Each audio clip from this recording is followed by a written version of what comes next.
Hey, what's up everybody, and welcome back to Newstos. And today's been a fun one so far, as those Elden Ring reviews did start to make their way online today, and yeah, we're going to talk about that here in just a second.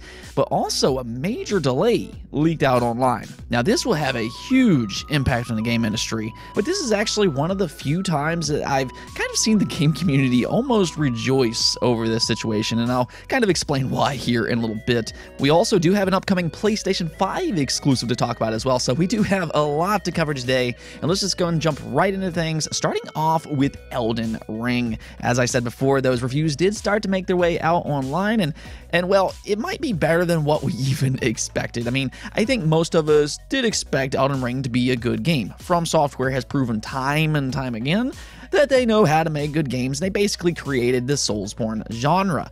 But with Elden Ring, this game is a little bit different. It's still got that Dark Souls formula going on and everything, but this is their open world take with the Dark Souls genre. And well, according to critics, they're describing this game as one of the best games ever made.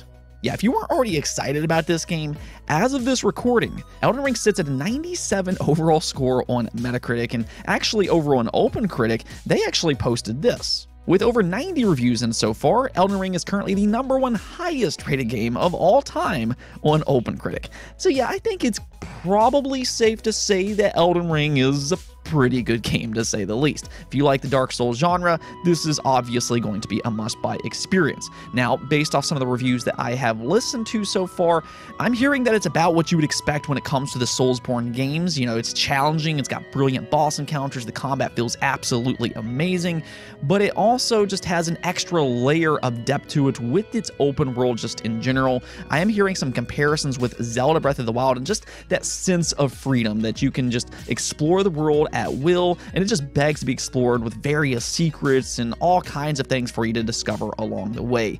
It really is sounding like this is going to be a special game, but there is one flaw that kind of keeps popping up online, and that is related to its performance. Now, this is something that I did briefly mention just yesterday because I was curious to see how this game was going to perform, as From Software, I mean, they've always made excellent games in terms of gameplay, but they're not exactly known for being technical wizards per se.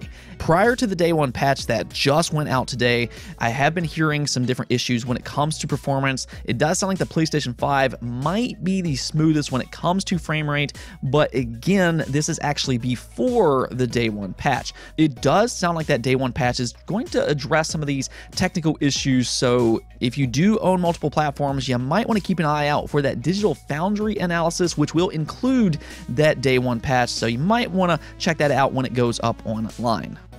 Next up, Sony did confirm the PlayStation Plus games lineup for the month of March, and this is actually a pretty good lineup of games here. If you take a look over here, you can see that Ghost Runner will be the PlayStation 5 game of the month, and then you have both Ark Survival Evolved as well as Team Sonic Racing coming over to the PlayStation 4, and then Ghost of Tsushima Legends coming to the PlayStation 5 and PlayStation 4 as, interestingly, a bonus. Not really sure why that's considered a bonus, but nonetheless, this is actually a really good lineup of games.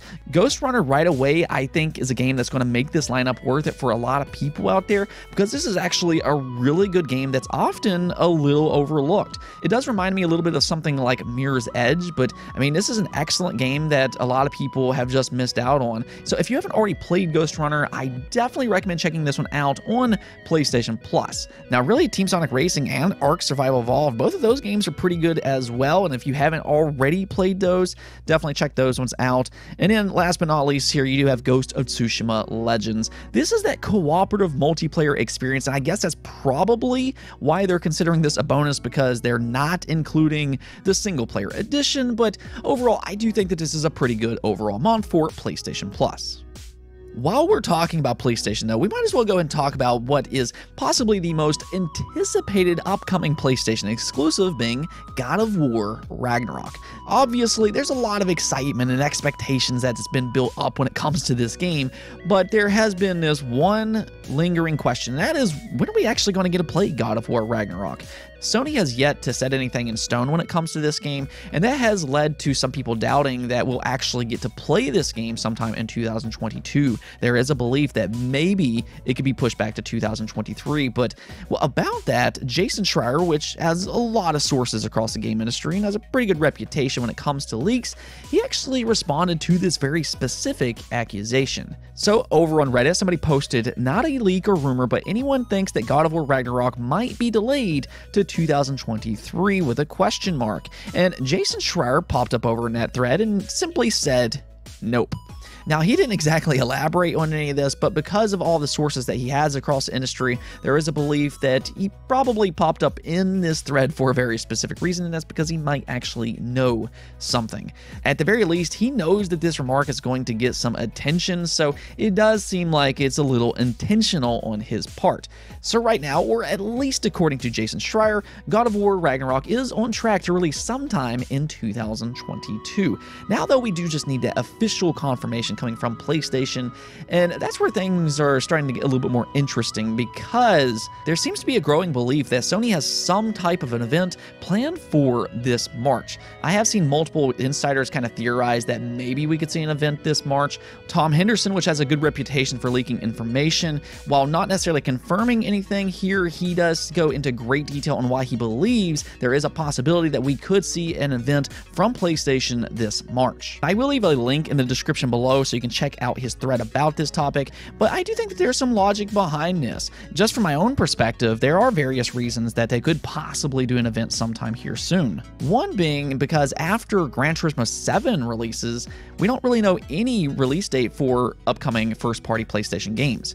I mean, I guess we technically do know some upcoming timed exclusives such as Ghostwire Tokyo and Forspoken, but after the first half of the year, I mean, the rest of the year is kind of a mystery for PlayStation, and I think they can kind of alleviate that by putting a big trailer out for God of War Ragnarok and just simply confirming that it releases sometime in 2022. They don't even specifically have to lock down an exact release date just yet, but simply just stating that it will release in 2022, I think will make a lot of fans out there very happy. Another part about this, though, is that report about Project Spartacus. We keep hearing about this Xbox Game Pass competitor that PlayStation is working on, codenamed Project Spartacus, and according to that Bloomberg report, they did claim that they're going to announce this sometime in early 2022, and then it will release sometime this spring. So that is another big announcement that they could make here, so maybe we can get an event sometime here soon that will reveal the release date for God of War Ragnarok, and then maybe also finally confirm what this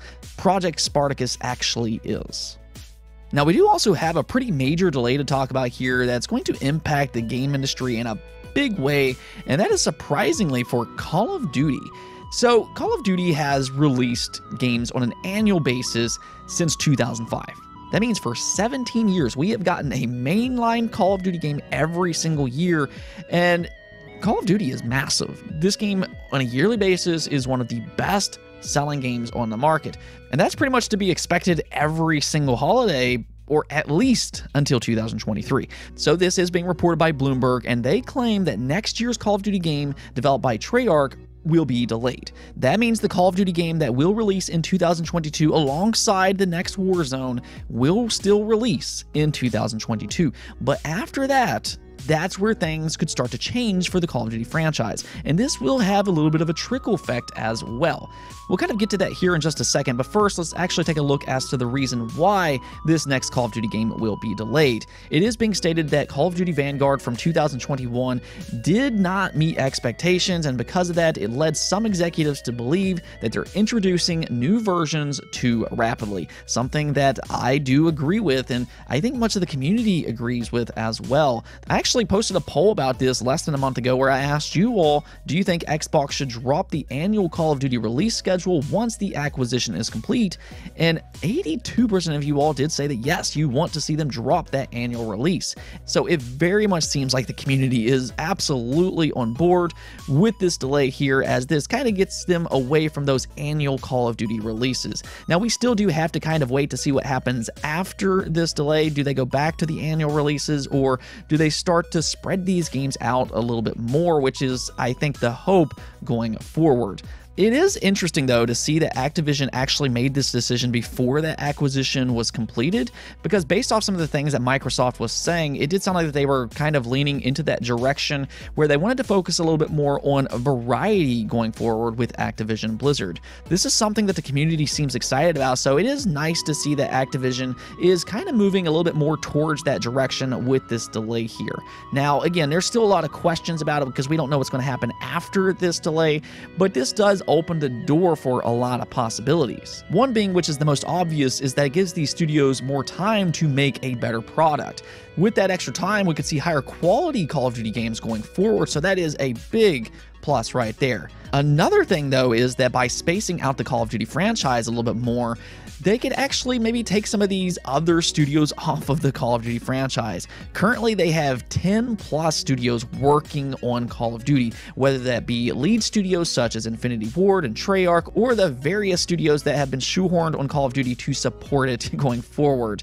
Studios such as Toys for Bob, as an example, is currently working on the Call of Duty franchise, which takes away resources that they could be using on other franchises such as Crash Bandicoot. So by spacing these games out a little bit more, this actually could create a little bit more variety, and not just that, but because you're not focused on releasing a Call of Duty game every single year, you could actually use some of these other lead studios that's working on Call of Duty and maybe take them out of that Call of Duty cycle and let them work on something completely new. Studios such as Sledgehammer and Raven, as an example, maybe they could get out of that Call of Duty cycle and work on something completely original. I'm not saying that that's going to happen or anything, but yes, I do think that this delay and them focusing a little bit less on these yearly Call of Duty releases does have some good benefits, which will have a positive effect on Call of Duty and maybe even some other Activision franchises going forward. Let me know what you think about all this in the comments below, though. What do you think about this delay? Are you happy with it or not? Let's go and take a look at the poll of the day, though. We have gotten a lot of information so far on PlayStation VR 2, and this includes the specs, which is actually looking really impressive, and even the design of this thing, which is inspired by the PlayStation 5. However, we're still lacking some very important information, including a release date and then the actual cost of this headset. So I wanted to ask you all, what is the most you would be willing to spend on PlayStation VR 2? And as you can see here, 30% of you said $300, 11% of you said $400, 4% of you said $500, and then 2% of you said $600. However, the majority of you all just don't really care for virtual reality, being 53% of you. And that is to be expected because virtual reality is still a niche product. I really enjoy virtual reality, and I have multiple VR headsets. I have the Oculus Quest 2, I have the Oculus Rift S, and I have the original PlayStation VR headset. I myself do enjoy VR, but I also know that VR is kind of a hard device to market. For one, these devices are not cheap. You do have the Oculus Quest 2, which is a little bit easier to jump into because it's a standalone device, but in a situation like the Valve Index, the Oculus Rift S, or in this case, the PlayStation VR 2, you have to buy another device, which in this case would be the PlayStation 5. So you're not just spending $300 to $500 on the headset, but you're also spending an additional $500 on the PlayStation 5 itself. So it is kind of pricey to get into virtual reality games. Another problem, though, is that you have to kind of experience VR to understand what all the hype is about. Now, I will say that every time I've ever showed a VR game to somebody, I usually show them Beat Saber first. It always blows people away. It really is just such an amazing experience, but that's the thing. Most people haven't actually experienced VR, and there's not many opportunities to do that either. So yeah, VR, much like 3D, is kind of a hard product to sell unless you've experienced it yourself. Hopefully, though, they'll get this down to an affordable price. The original PlayStation VR headset did launch at $400, though it wasn't necessarily uncommon for it to go on sale during the holiday, so if they could get it right around that price again, I think that would be a major win for PlayStation VR 2. Based off the specs that we're seeing, though, I'm not expecting this one to be cheap, but kind of hoping we see it right around that $400 mark, no more than $500. Anyways, though, that's it for this episode, but if you liked the video, don't forget to bell notification and subscribe button for more content just like this. Also, if you'd like to support the channel through Patreon, thank you for making this content possible. Peace out.